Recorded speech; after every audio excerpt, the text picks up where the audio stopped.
it's just there, watching. You know. I don't think they sweat enough in golf. Exactly. That's what it is. It's a color problem. There's not enough like lights, and they should do night golf or something. One of the issues in pro sport is the fact that for men in pro sport, often women are the prize. That if you are successful in pro sports as a man, you get the women in the bars. You're laughing. Is that not true though of pro sports? That's one of the reasons why I keep playing. That's for sure. No, but it's very true. It is very, very true. I mean, you can see really? it. Oh, yeah. These guys go out to these bars really? and stuff. And, Oh, you know that, and women right? just flock to them because they know who they are. Okay. And they know that they're professional athletes. Boy, I don't know. I feel old-fashioned now. You're from L.A. How can you be old-fashioned? It's not possible. The whole scene there, isn't it? God, no. That's a Canadian issue, I think. Their whole city's built on the idea that guys deserve young chicks. True. Well, yeah. Hey, it might be. I'm just plain prude. I don't know. I'm a married man. I have nothing to do with this. We'll take a break, and as we go to break, we'll tell you that when we return, we'll talk about John Rocker and the support he's getting from his billionaire friends.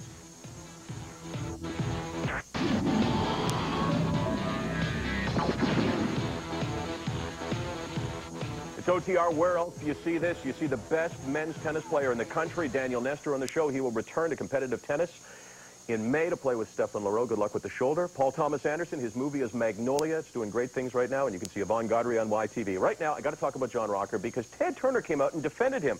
To quote Ted Turner, he says the disparaging remarks shouldn't be held against him forever. The owner of the Braves said, Turner, referring to Rocker, says his talent influenced public reaction. He says if Rocker couldn't get batters out, his comments wouldn't be so much of a problem.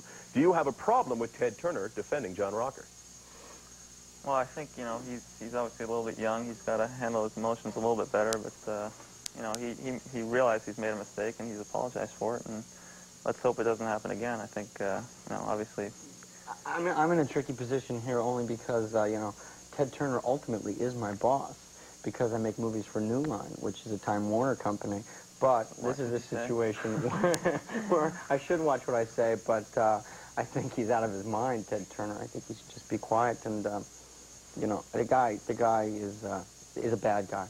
So because he's sorry and he's apologized, and that makes everything okay? Well, I think, you know, obviously, it's tough, you know, playing in hostile environments like New York, and I think, obviously, that's not a good enough reason. Well, hostile environments is not a good enough reason. Things run through your mind, obviously. You gotta be able to know when to, you know...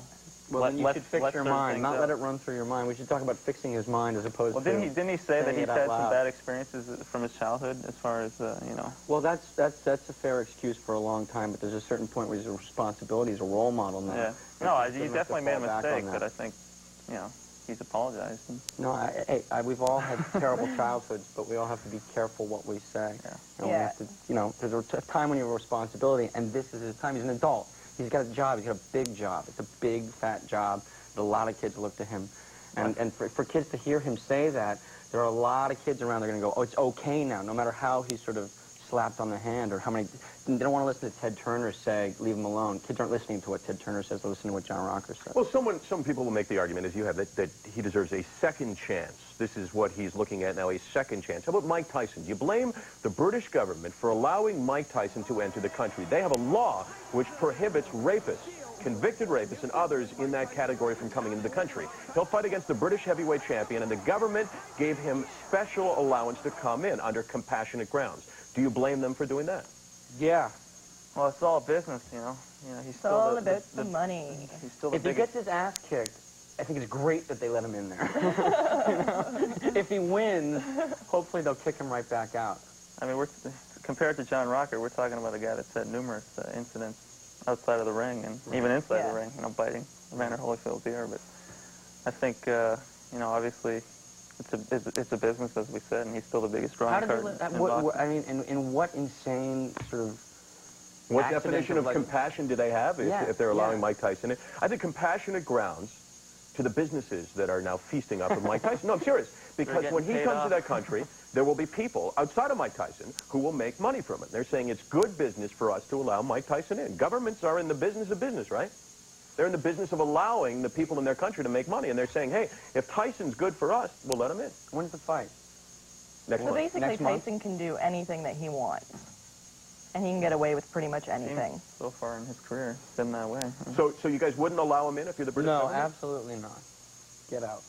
Don't come here. Oh, he should have been banned from boxing a long time ago, but obviously they've let him back a few times now. And Shouldn't he still be in jail? When did he get out of jail? When's the sort of latest? I can't keep track of when he's in jail or not in jail. I mean, it's just this is just one too many chances. See, and that's the thing. I mean, he's had several years to think about it. Yeah, but people screw up, and you know what? They're allowed still to make a livelihood, right? I mean, over and over and over and over again. Hey, Hollywood, you give a guy a second chance, a third chance, a fourth chance if he can be good in your movie. Robert Downey Jr. is going to find work. He's a great actor, right? Keeps making mistakes. Would you deny him a role in one of your movies? Robert Downey Jr.? No, absolutely not. Mike Tyson? Absolutely. Robert Downey Jr. has a drug addiction. We're talking about Mike Tyson, some convicted rapist. I was hoping you were going to say that. Slight difference. Yeah. We'll go to break. As we go to break, we want to know what you think of the show and the issues that we are debating on the show. And we were talking about the LPGA thing. Here's what we received regarding whether or not there's our email back to talk maybe about Herb Brooks when we return. By the Raptors, another Vince Carter, Tracy McGrady, and Antonio Davis for a while, and we're pretty sure we got them. Never sure till they sit down. Vince Carter, today, what's up with you? Thank you. When can we see your show? Saturdays at 12:30 on YTV, and we've got a website now, so all the kiddies can check that out, and there's going to be lots and lots of fun on there. Should the kiddies be checking out Magnolia?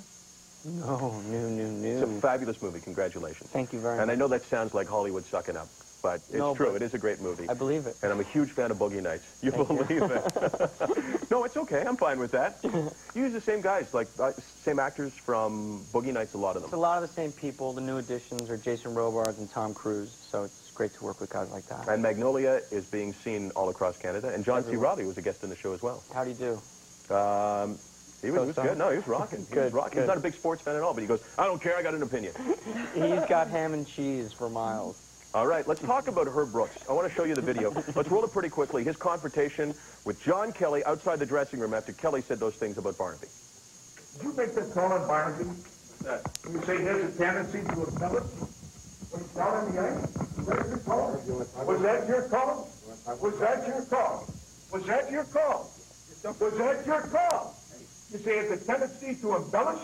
Hey, you must tore his head up. He could have killed him. I can't believe that. That's your opinion with the horse opinion. Understand? Get out of here. Yeah, they kick me out of here. I'll kick you right all over the place. All right? So what do you guys think? I got a reaction to that. Do you think that Kelly was a wimp and should have stood up, or is Herb Brooks wrong? I think it's nice to see the coach is standing up for the player like that. But it's too bad we didn't see the hit. Because, I think the announcer's right. I mean, I've watched Barnaby play a lot, and it made sense to me. Somehow, the sort of reaction of the coach right there, I feel like I've been in situations like that where you come off and you're in a situation where you're working your ass off and there's somebody up above who's judging the whole thing and who's not down there in it, and somehow it felt justified. Yeah, well, he really has to look out for the players, right? And, I mean, the seriousness of the injuries, I mean, with the guy who's saying that, oh, some of them, will embellish and whatnot. But they do. They do embellish. They do, but, well, we do on the show, too. We take a little issue and make it big. That's what we do. I got to cut you guys off. This was a lot of fun. I hope you all join us once again on OTR. Thanks for joining us today. Courtesy for you. Been in that position before. Yeah, I said it. No, I mean, listen, he's a wimp, but what are you going to do? Start a fight with him? He should have stood up. I would have stood up right. there would have been a fight.